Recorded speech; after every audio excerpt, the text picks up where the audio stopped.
We'll start with Mr. Miller. Go ahead and take up to a minute to introduce yourself. Well, I'm Sam Miller. I'm a lifelong resident of the 5th District in Knox County, and I'm running for magistrate. My name's Herb Wells. I'm a candidate for 5th District Magistrate. I live at Indian Creek, about the center of the district. I am experienced to be the magistrate. I have the background of construction experience, heavy equipment operating. I won't have any problem doing the job with my experience. I plan on working with the county government, fiscal court, to the best of my knowledge, and following true leadership. Have no objections to the present fiscal court we have. New fiscal court, hopefully, will be an honest, with integrity, and I plan on wanting to be there if the voters see fit to do an honest job without a lot of objection. Thank you. We'll go ahead and get started.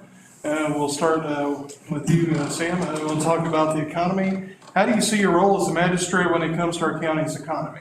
I see us working closely with the fiscal court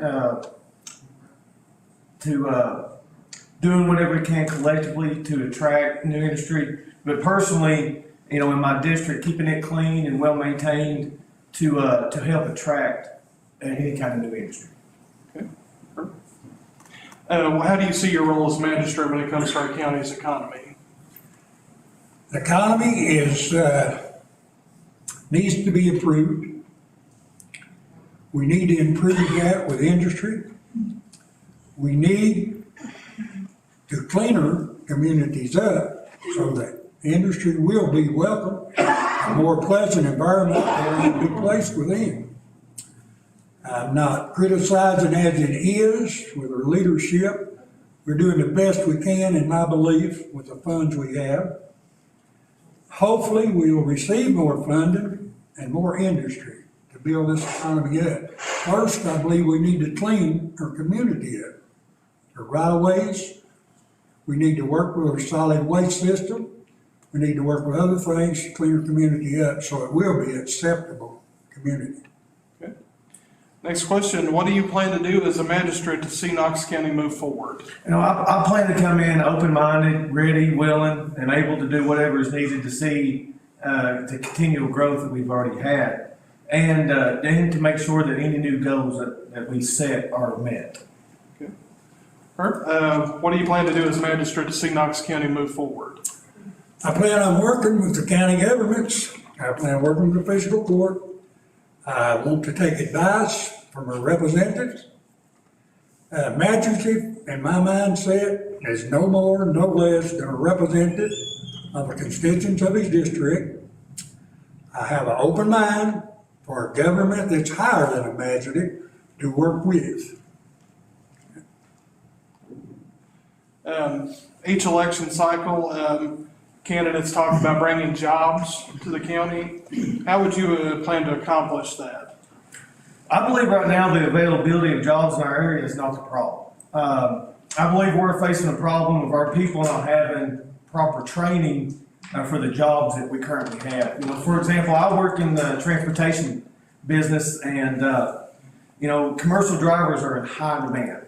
And right now, we don't have anywhere in our county that is training commercial drivers. I can't find commercial drivers. So, going back, personally, for me, I would work tirelessly to see that, we would have training facilities for our job force to meet the demand that we currently have and to meet the demand that we can bring in later. Okay. Same question, Herb. What would you do to bring more jobs into our county? I would encourage vocational training, number one, so we would have the workforce ready. If we had the opportunity to court some corporation to entice them to come, we need the workforce available. No one's going to come here without the workforce. We've got to prove that we can do that. I'm not saying it's at the bottom this time, it always could be better. So we need our vocational schools active first of all, to get these graduates out here so we'll be ready for a commercial business of the sort to come. What obstacles do you feel stand in the way of Knox County becoming a stronger, more economically progressive county? You know, I don't feel like we have any obstacles. With our location, our resources, and being surrounded by great school systems, I don't personally see why we can't prosper the way we are now. Same question for you, Herb. What obstacles do you think stand in Knox County's way? We have obstacles of the geographic location, which we can't change. In my opinion, there's no way that we can change our location. Our transportation system, 25E is our best opportunity. We need to work on 25E's advancement. Anything that the state or representatives can apply to 25E, and the railroad is the best chance we've got. Geographic locations cannot be changed overnight. It's gonna take time, even if for 4 years serving Magistrate. All I can do is to work with the steps for the future. Yeah, I think you both kind of answered my next question about removing obstacles. So we'll move on to the next topic about drugs and addiction facing our county. As a magistrate, what do you think you could do to help address this problem in our county? And what do you pledge to work with the sheriff and the jailer, ambulance service, other responders, that their budgets and their workforce is affected by the problem? How would you work with them, and how would you address this issue as a magistrate? I definitely pledge to work with anybody to on this issue any way I can. I cannot pledge to do anything for someone's budget. I'm not, a current sitting magistrate. I'm not, educated enough on the budget yet to do that. I am, but I do feel as if that we are responsible as the fiscal court for their budgets, of course, and we are responsible to make sure that they have the proper everything they need in order to do their jobs. And I know those three offices they're hit hard because of the drug problem, and I do pledge to do anything I can to help them. All right, same question, Herb. As a magistrate, what would you do to work with others in helping address our drug addiction problem plaguing our county? I would help the sheriff department have ample funding. I wouldn't know what that funding is at the time, but if I voted to keep as is or to increase, I would follow up and see that it went to that service to their best ability without criticism at the time. I would work with the other anti-drug programs. I have quite a bit of experience in the anti-drug programs. I have worked 8 or 10 years, as some of the county may know, with Operation Unite. I worked with the victims of the drug deals. I worked with the sheriff department. I have followed indictments to the grand jury to get justice for the drug problems. So without going into a lot of details that I don't want to discuss at this time, I have ample experience working with the drug programs. So I would stay with what drug programs we got today and support them. I would support the rehab. I've seen some rehab very beneficiary. I would support with law enforcement. I do support law enforcement, the right kind of law enforcement. So I would continue to use my experience with the drug problem, not promising to stop it. That goes farther up the road. My suggestion would be to quit accepting the drug problem, as a lot of communities have done or seem to do. We need to keep resisting the drug dealer down the road and not be in fear of their losses if we do so. We've talked about other things, so I'll cut that a little shorter, but I do have a lot of anti-drug knowledge. Okay. In the same topic, would you commit to attending any trainings provided to the fiscal court Absolutely. dealing with the addiction issue? I would support any and all training in the right way. Okay. All right, moving on, we're gonna talk about roads and infrastructure. Almost everyone running for magistrate, talks about improving roads. What would you do to improve roads in Knox County? I believe the preventative maintenance is an important part of, keeping our roads and improving what we already have. In our district, in the 5th district, we're blessed to inherit a pretty good road system already. But it has to have constant maintenance and good stewardship, to what we already have, to keep what we have good and, to be able to improve on it later. Same question for you, Herb. As a magistrate, what would you do to improve Knox County's roads? First thing I would do, we mentioned blacktop. My understanding, we don't have a blacktop fund at this time on gravel roads. We do have some fund, I don't know how much, to resurface roads. First thing I would do is make sure the drainage is correct on those roads. In the past, I've seen a lot of blacktop wasted, running over galvanized tiles that were already sinking in. Blacktop will level them up, it's just a matter of weeks till that is wasted. We gotta go back, dig them up, put in new tile, etc. My belief, and my facts are, the drainage, the new tiles should be placed before any money spent on surface. All ditches need to be cleaned. It don't do a lot of good to blacktop any road that floods of water when drainage could prevent it. Next question. What kind of roads do you see a priority for bringing improvements to in our county? Your county roads, cemetery roads? I believe all the roads in my district will be my priority. I'll be out surveying roads all the time, and put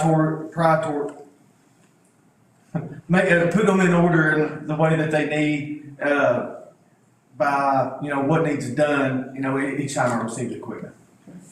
Same question for you, Herb. What roads would be a priority for you? County roads, cemetery roads? All county roads first. Well-traveled mail routes, school bus routes first. Cemetery roads would be my priority. I believe in maintenance of cemetery roads. I plan on speaking for maintenance cemetery roads as long as I can, as long as we can keep. I feel in the future that might be in jeopardy. Won't get into that. That's over my head and over my office should I get elected. But I will stand up for the maintenance of cemetery roads to the best we can afford. Okay. Next question is, what do you think is the most dangerous road or intersection in your district, and what do you think you can do to fix it? Right now, I believe in our district, I think it's Standard Avenue, coming out on the highway 2417. Standard Avenue was just recently paved, and it hasn't been marked yet. And what we could do to fix it, I know I've already talked to our judge, Mr. Mike, and I think it's already in the plans for it to be striped and everything, so you'll know where to go. Right now, it's just kind of, you're not really sure where to go on that. Okay. Same question, Herb. What do you think is the most dangerous road or intersection in your district, and what would you do to fix it? Well, 25E, really, I've heard a lot of comments, and that's true. But there is some side roads in my district that's tremendously dangerous. For one, 459 and Little Indian Creek coming out. That's mail route traffic, school bus. Coming out on 459 from Little Indian Creek is almost a straight up entrance, 90-degree entrance on 459. I just came through it this afternoon. I come through it very often. It's dangerous. When you get up there, it just takes a solid brake to stay there. The clearance on each side, your timber lines, is not real good to see traffic line coming on 459. That needs attention, and in my opinion, it'd be we can remove the tree line, the limbs, whatever, it's blocking the vision. But it's so steep coming into that, it's gonna take a large field to run a slope out into the Little Indian Creek Road. to gradually grade that up till it won't be just a straight up like up and over.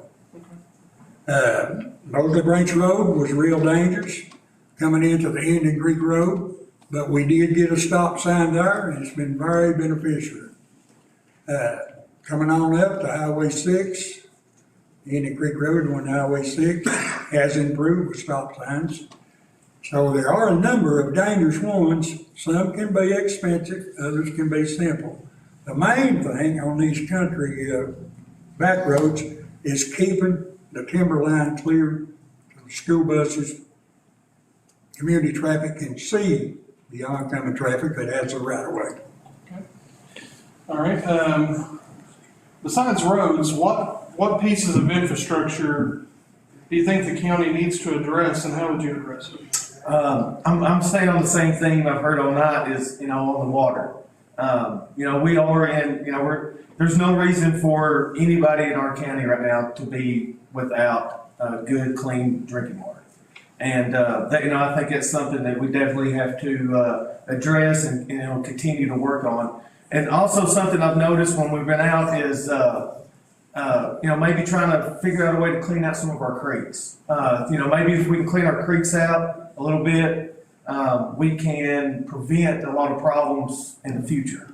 Help the school systems out tremendously for one, but, it just seems like all of our creeks are, they're way past due on maybe a good cleaning or, so we just have to figure out what options we have to take or what steps we need to take in order, to be able to do that. But that was two things that I really thought, would be important, other than roads.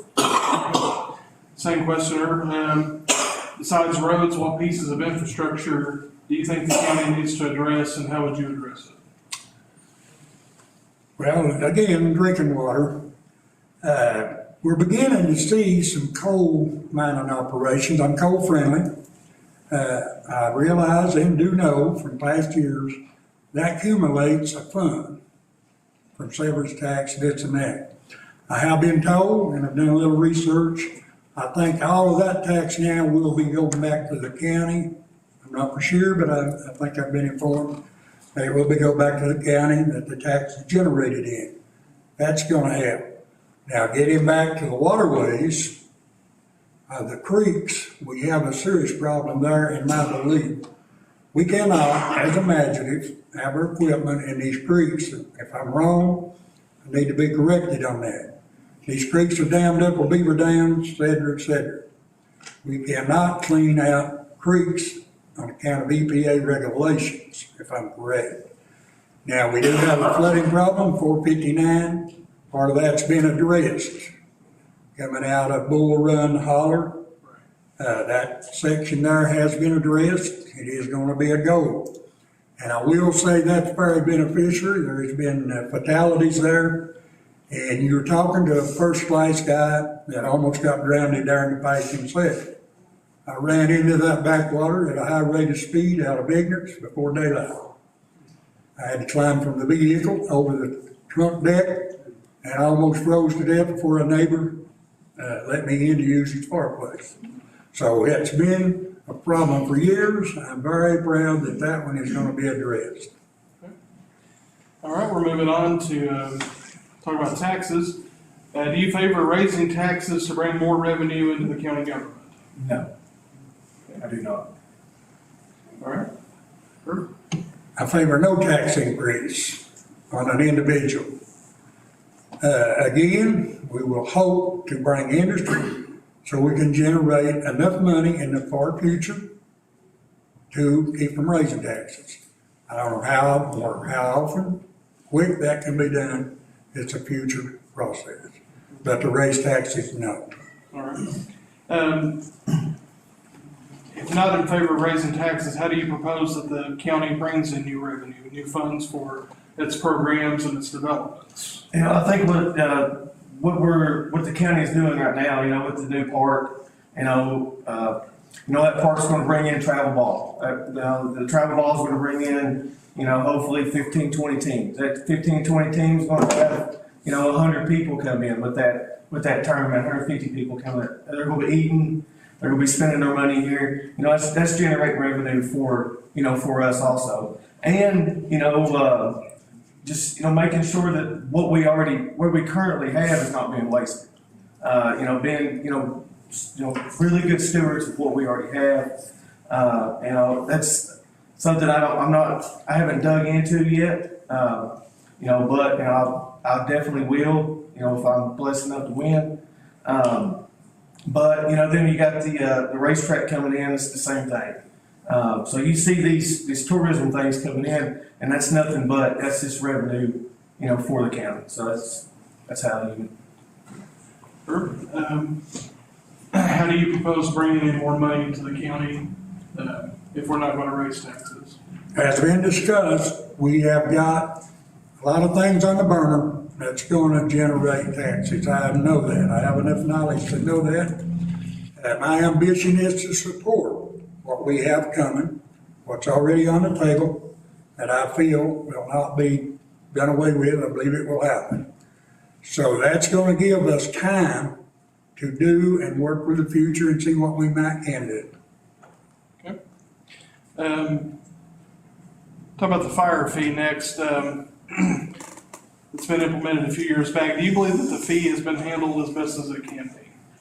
Yes, this is something that's been brought up, you know, out politicking just about on a daily basis.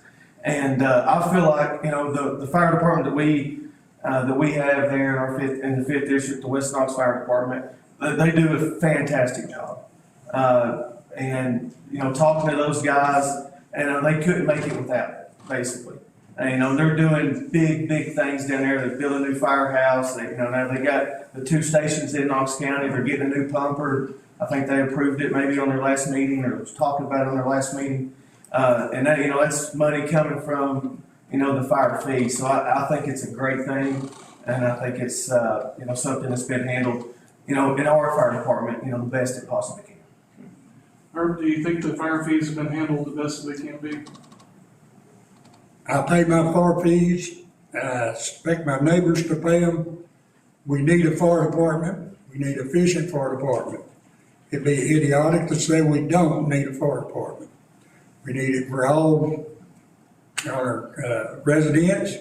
I do have a little bit of objection on the fire fees, the way it was set up to go on vacant properties, distant properties, that's not nearby your residence. That's been addressed, what people wants to can opt out. I appreciate that. A lot of people don't need, in my opinion, to be paying on 50 acres of a holler somewhere where the forest department usually picks up on. But as far as the residential property and our close by buildings, I respect it and I pay it. All right, and do you think the fire fee has benefited our fire departments and the citizens they serve? Absolutely. Like I was saying earlier, you know, we've got a new firehouse which now covers, it goes into District 1, but you know, it's lowering their insurance rate. You know, we got the other firehouse, you know, closer into our district, you know, and lowers those people's insurance rate. So, you know, what they're able to do with that money has just been great so far. And same question for you, or do you think the fire fees benefited the fire departments and the people they serve? I do. Some fire departments have better management, which that needs to be addressed somewhat in the future also. But I feel that it's been put to good use. Just a couple more questions left. Going forward, if you're elected to office, do you promise to work with your local media, whether it's us or the Times Tribune, News Journal, TV stations, radio stations, when it comes to talking about activities and such with the government? Absolutely. You know, we're here to serve. You know, we're here serving the people, and you know, it's the easiest and the best way for the people to find out what's going on. So absolutely. Okay. Same question for you. Yes, I feel, and I plan, if elected, to work close with my supporters and constituents within my district. I plan on having a community office if all possible. I will put that together at my own expense where someone can come at certain days. I will post it, which days I will be available at the office. but I plan on being a full-time magistrate. I am retired. I don't think a magistrate should be a part-time job, or any other county government should be a part-time job. I plan on being a full-time magistrate. I plan on having a community office where people can contact me. A phone number and address is on each and every card that I hand out and place today. Most of my neighbors, most of my faraway neighbors, call me when they need assistance today. They call me when they have problems, I answer. So it'd be nothing new to me on that part. Plan on working closely with them. And promise to attend all fiscal court meetings. If all possible, yes. Do you promise to attend all fiscal court meetings? All possible unless strictly emergency. I will be in the fiscal court meeting. And do you promise to maintain an open line of communication with your constituents? Absolutely, yeah. My name and number has already been published. I've handed out, thousands of cards. My number's on the back, email on the back. We got, the Facebook, email, phone number. So, there's no reason why someone cannot get a hold of me at any time. I'm always available, and I'm always able to answer my phone or get back to anybody as quick as possible. All right. Same question, Herb. Do you promise to maintain an open line of communication with your constituents? Absolutely, just discussed it. Yeah. All right. That's all the questions. Just take up to a minute for your closing statement. So in closing, first I want to thank, the Mountain Advocate and the Chamber for putting together such a great night. I want to thank you for that. And I've ran my campaign on one promise that because I fully understand that if elected officials come in office with their own agendas to promote themselves, nothing will ever get accomplished. My only promise during this election has been to be available and always to put the interests of Knox County above myself. I've been blessed to have been raised, in my opinion, by the greatest parents on earth, Amos and Willie D. Miller. One of the traits that they have instilled in me is the value of hard work and dedication to anything that you commit to. So from the day that I filed to run for this office, I committed to the people of Knox County, especially the people of the 5th District. I'm not running for a title, but I'm running for the honor to hold the job that will be entrusted to me. I take that very seriously. I've also been blessed to, have hands-on training for the job of magistrate, by my best friend and former magistrate Julio Simon over the past 20 years. Going with him, answering phone calls, cutting out trees, cleaning dumps, and, just building relationships all over the county and, mostly in the 5th District. I fully understand the duties and what it'll take to continue to make Knox County the best place, not only for you, but for the generations to come. So I just humbly ask for your vote and support, starting next Thursday with the early voting, and hopefully to continue for years to come. Thank you. Closing statement. I'm running on my experience, my qualifications. I'm not asking for any back advice from any back magistrate. I would appreciate some advice. I'm not asking for it or running on someone else's reputation. I'm running on the reputation of Herb Wells as being a community leader and an asset to his community with enough experience to do this job without any assistance, help, all except advice from the fiscal court and the members thereof and the representative of the state of Kentucky. Thank you, gentlemen.